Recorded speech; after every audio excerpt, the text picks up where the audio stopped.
जो निर्णय साहेब घेतील तो आम्हाला अंतिम असेल आणि दोन्ही राष्ट्रवादी एकत्र आल्या, दोन्ही पवार कुटुंब एकत्र आले तर याच्यासारखा आनंदाचा क्षण दुसरा कोणताही नसेल. दोन्ही पवार एकत्र येणं, दोन्ही राष्ट्रवादी एका विचाराची लोक आहेत ती एकत्र येणं आणि हातून संघटना पक्ष वाढून भविष्याच्या दृष्टीनं त्या ठिकाणी मजबूत होणं हा यातला महत्त्वाचा गाभा आहे. राज्याचे उपमुख्यमंत्री अजितदादा पवार साहेबांकडे आम्ही ज्या वेळेस कामाला गेलो त्यावेळेस त्यांनी सकारात्मक आम्हाला प्रतिसाद दिला, सकारात्मक त्या ठिकाणी भूमिका घेतली.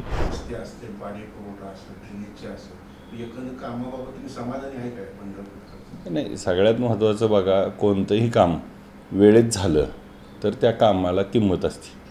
जर ते काम चालत असेल तर त्याला किंमत असण्याचं काही कारण नाही. मुळात प्रशासकीय काळ चालू आहे, 2 वर्ष झालं प्रशासक आहेत, 3 वर्ष झालं आणि मग त्या 3 वर्षाच्या प्रशासकीय काळात असलेली कामं ही प्रशासनाची असतात, त्याचं कुणी श्रेय घ्यायचं काही कारण नाही. तुम्ही जिल्ह्यातले 4 आमदार आहात आणि तुम्ही आता राष्ट्रवादी एकीकरणाची प्रक्रिया चालू झाली, उत्तम जानकरांनी सांगितले. कुणाशी तुमचं बोलणं या संदर्भात झालेलं आहे, आपल्या पक्षाशी त्यांच्या? नाही, आता जर आपल्या पक्षात जयंत पाटील साहेब आमचे नेते आहेत, आम्ही त्यांच्यासमोर आमची भावना व्यक्त केली होती. सुप्रियाताई आहेत आणि साहेब आहेत, आम्ही जयंत पाटील साहेबांमार्फत ती भावना व्यक्त केली. ताईंशी काही जुजबी चर्चा झाली आणि सगळे आम्ही एकत्र गप्पा गोष्टी करताना अशाच बऱ्याच वेळा चर्चा झाल्यात आणि मग राज्याचे उपमुख्यमंत्री अजितदादा पवार साहेबांकडे आम्ही ज्या वेळेस कामाला गेलो त्यावेळेस त्यांनी सकारात्मक आम्हाला प्रतिसाद दिला, सकारात्मक त्या ठिकाणी भूमिका घेतली. दूध भेसळच्या बाबतीत त्यांनी जी पावलं उचलली, त्यानंतर त्यावर विशेष बैठक लावली, ते काम केलं. परत आम्हाला तोडणी वाहतूक कामगारांचा जे मुकदम फसवतात त्याच्याबाबत बैठक असेल.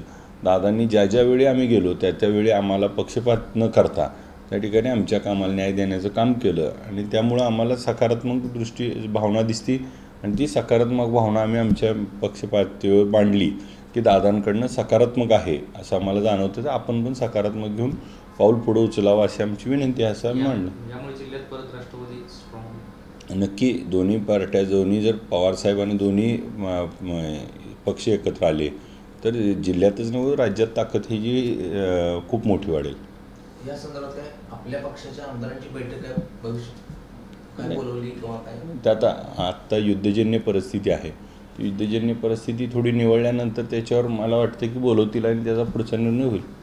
राष्ट्रवादी एकत्र येण्याच्या चर्चा सुरू आहे, याबद्दल आपलं मत काय? नक्कीच आपण बघितलं असेल, देशाचे नेते शरदचंद्र पवार साहेबांनी आपल्याच माध्यमातून आम्ही ऐकलं की साहेबांनी दोन्ही राष्ट्रवादी एकत्र आल्या तर आश्चर्य वाटणार नाही असं विधान केलं, असं आम्ही न्यूजमधून ऐकलं. पण साहेबांनी जर ह्या पद्धतीनं भूमिका असेल तर नक्की आम्ही त्याबद्दल सकारात्मक आहोत. जो निर्णय साहेब घेतील तो आम्हाला अंतिम असेल आणि दोन्ही राष्ट्रवादी एकत्र आल्या, दोन्ही पवार कुटुंब एकत्र आले तर याच्यासारखा आनंदाचा क्षण दुसरा कोणताही नसेल. सोलापूर जिल्ह्यातले 4 आमदार पवार साहेबांचे आहेत, 4 आमदारांनी सुद्धा, खासदारांनी सुद्धा त्यासाठी प्रयत्न केल्याची अशी चर्चा आहे की एकत्रीकरणासाठी सहभाग जास्त आहे किंवा तुमचा आग्रह जास्त आहे? नाही, आमचा सहभाग, आमचा आग्रहापेक्षा दोन्ही पवार एकत्र येणं, दोन्ही राष्ट्रवादी एका विचाराची लोक आहेत ती एकत्र येणं आणि हातून संघटना पक्ष वाढून भविष्याच्या दृष्टीनं त्या ठिकाणी मजबूत होणं हा यातला महत्त्वाचा गाभा आहे आणि आम्ही त्यासाठी प्रयत्न करतोय आणि प्रयत्न करत राहू. दुसरी गोष्ट, स्थानिक स्वराज्य संस्थेच्या निवडणुका, जिल्हा परिषद असेल, पंढरपूर नगरपालिका असेल, ह्या महायुतीचं लढणं का स्वतंत्रपणे निवडणार? नाही, आम्ही आत्ता ही नगरपालिका आता निवडणूक 4 महिन्यात सरकारने त्या ठिकाणी सुप्रीम कोर्टाने आदेश केलेत.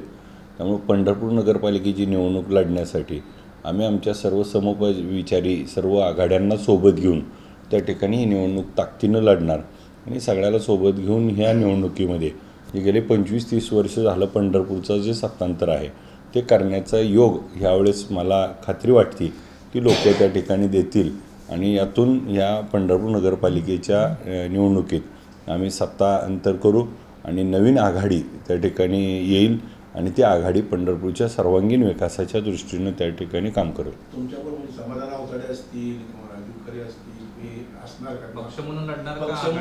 नाही, आमचे सहकारी महायुती म्हणून निवडणूक स्थानिक स्वराज्य लढणार अशी घोषणा केली. काही ठिकाणी होऊ शकत म्हणजे शक्यतो आम्ही 99% महायुती म्हणून लढणार. सन्माननीय सदस्य राजाभाऊ खारे साहेब असतील आणि सन्माननीय सदस्य समाधानदादा अवताडे साहेब असतील, त्यांच्यातली जर त्या लोकांना म्हणजे राजाभाऊ खारे साहेबांना आम्ही तरी एकत्र लढू, परंतु अवताडे साहेबांच्या सहकाऱ्यांना जर तिथं त्या ठिकाणी न्याय मिळत नसेल तर त्या सहकाऱ्यांच्यासाठी दादा देखील आमच्या आघाडीत सामील होतील आणि आघाडी म्हणून आम्ही लढू. आघाडीमध्ये सर्वांना एकत्र करून लढण्याची ही आघाडी असेल आणि आमचा एकच असेल यात की गेले 25-30 वर्ष झालं जे पंढरपूरला आवश्यक असणारा विकास आहे जो होणं होतं, परंतु आकडे आणि मजल्यान माड्या दाखवून त्या ठिकाणी आज आपण आपलं नाट्यगृह जे नामक्षेत्र ह्याचं जर आपण बघितलं 75 कोटी अजून 15 कोटी 90 कोटीवर गेलं तरी पुरवठा आलेलं नाही. आणि दुसरी गोष्ट की त्याच्यात झालेला भ्रष्टाचार, जो ठेकेदार त्याच्यावर हे असलेलं आपली पंतप्रधान आवास योजना बंद पडलेली, त्याच्या मागची काय कारणं आहेत, अशी पंढरपूरच्या असंख्य कारणं आहेत ज्याच्यामुळं त्या ठिकाणी पंढरपूरची लोक आता परिवर्तनाच्या दिशेनं आहेत आणि परिवर्तन करतील आणि त्यासाठी सगळ्याला सोबत घेऊन परिवर्तनाची लढाई लढू. सोशल मीडियाच्या भाऊ गर्दीत विश्वासार्हतेने चकाकणारे नाव म्हणजे लेट्सअप मराठी. सगळ्यांना, सगळ्या नागरिकांना ती स्पीच, ती लेट्सअप वरील मुलाखती म्हणजे विचारांचा खजिना. त्यानंतरच्या निवडणुकीमध्ये मला सोडून गेले.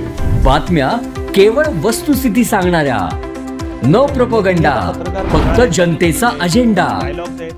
क्योंकि आने वाला कल जाने वाला है, जाने वाला कल आने वाला है. राजकारण, मनोरंजन असो की क्रीडा क्षेत्र, महाराष्ट्राची स्पंदने संवेदनशीलतेने टिपणारे माध्यम म्हणजे लेट्सअप मराठी. जगासोबत एक पाऊल पुढे राहण्यासाठी लेट्सअपचे ॲप, सोशल मीडिया आणि वेबसाईट सोबत कनेक्टेड रहा.